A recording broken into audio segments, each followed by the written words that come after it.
नहीं कराया 14 के बाद तुम लोग फिर अलग हट गए तो नहीं कराया कि तुम भी कोशिश किए तो, लेकिन हम इसके लिए लगातार बोलते रहे। और इन लोगों को भी हमने कहा तो अब एक बात हो रहा था विशेष राज्य का दर्जा पहले से खत्म हो गया है, हम लोगों ने ही कह दिया कि विशेष राज्य का दर्जा दीजिए या विशेष अधिकार के लिए मदद दीजिए, यहाँ के लिए जो जरूरत है बिहार के लिए, क्योंकि बिहार को भी आगे बढ़ना है।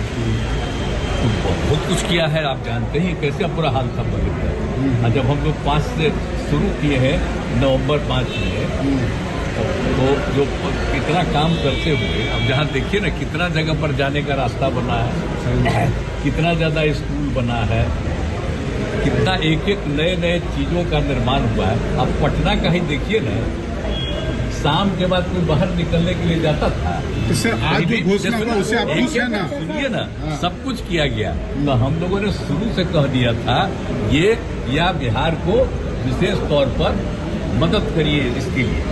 अब उसी में उन लोगों ने कई चीजों का मदद करने का घोषणा कर दिया है।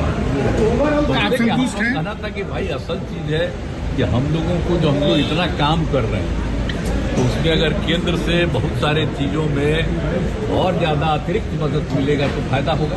अभी तो हो ही रहा है, इसलिए बिना मतलब करोगे। विशेष राज्य का दर्जा जो मांग रहे थे, राज्य का दर्जा का मांग अब खत्म होगा या आगे कंटिन्यू करेगा?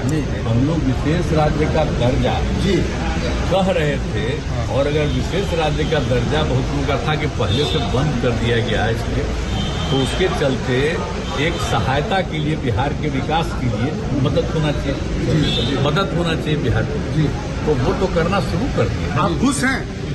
अरे हाँ भाई, हम तो ये दोनों चीज कह ही दिए थे कि तो एक चीज का तो शुरू हो गया।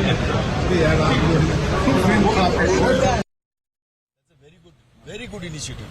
You see, as an NGO, we used to do this internship program.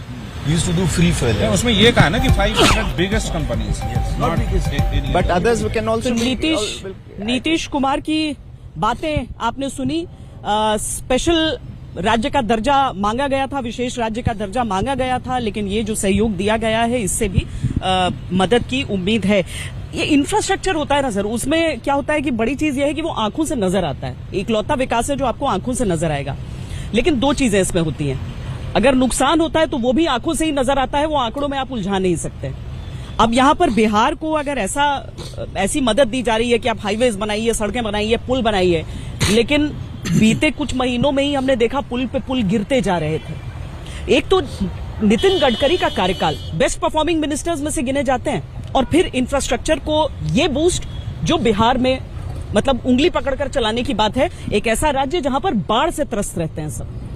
तो बिहार के लिए ये बहुत अति आवश्यक था, क्योंकि वहाँ का जितना इंफ्रास्ट्रक्चर है वो बहुत ही पुराना हो चुका है और उसको रिसस्टेट रिहेबिलिटेट करने की विशेष आवश्यकता है। इसीलिए इस प्रकार की पुलों को लेकर घटनाएं हुई हैं। और ये जो ईस्ट वेस्ट और नॉर्थ साउथ कॉरिडोर जो बिहार को दिया गया है, जिसमें पटना बक्सर से लेकर भागलपुर तक और दरभंगा से लेकर बोधगया तक ये जो कॉरिडोर दिया गया है, ये बिहार के लिए एक्सप्रेसवेज जब बन जाएंगे तो बहुत एक बड़ी वरदान साबित होंगे।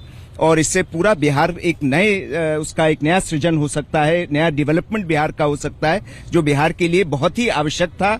और अब जरूरी ये है कि इसको सही तरीके से बिहार इसको उपयोग करे, इस पर इंडस्ट्रियल एस्टेट्स सही तरीके से बनाए, इन्वेस्टमेंट को आकर्षित करे और बिहार को अपनी पूरी जो कार्य पद्धति है और जो वहाँ की जो कास्ट पॉलिटिक्स वगैरह उसको बदलकर एक पॉजिटिव डेवलपमेंट ओरिएंटेड कार्रवाई करनी बड़ा पड़ेगी। मुद्दा यही है कि आपने एक योजना कागज पे पढ़ा, पर वो जमीन पर लाएंगे कैसे? अभी जेडीयू के हमारे मित्र कह रहे थे कि इंफ्रा में बिहार में बहुत अच्छा काम हो रहा है। अरे भाई, 7 दिनों में 15 से ज्यादा सड़कों को, पुलों को हमने ध्वस्त होते हुए देखा है। तो आपके पास सरकार है, आप 20 साल से वहां के एक राजा हैं, वहां के मुखिया हैं, मुख्यमंत्री आपके हैं, आपके पास केंद्र सरकार की डबल इंजन की सरकार है। अगर आपकी अगुवाई में भी इंफ्रा में धरातल पर काम नहीं होगा और भ्रष्टाचार होंगे, तो क्या ये जवाब आप विपक्ष से पूछेंगे? और हम मुंबई से आते हैं, महाराष्ट्र से आते हैं, अगर हमारे यहाँ लोकल ट्रेनों में बैठने के लिए सुबह 8-9 बजे जद्दोजहद करना पड़े, युद्ध लड़ना पड़े, तो आप क्या इंफ्रा हमें देना चाहते हैं? हमारे लिए सबसे महत्वपूर्ण रेल इंफ्रा है और रेल इंफ्रा पर कोई ध्यान ही नहीं दे रहा। अश्विनी वैष्णव जी पूरी तरह से विफल रहे अपने मंत्रालय को चलाने में। में इससे लाख गुना अच्छे लालू प्रसाद यादव जी का कार्यकाल लोग याद करते हैं एज अ रेल मंत्री। तो मंत्री और मुखिया का भी बहुत बड़ा असर पड़ता है। मोदी साहब बहुत अच्छे हैं, लेकिन मोदी साहब के अलावा कितने मंत्रियों का नाम लोग जानते हैं? आप बताइए। एक नितिन गडकरी जी को छोड़ दें तो आप मुझे बताइए ना, राज्य सरकारों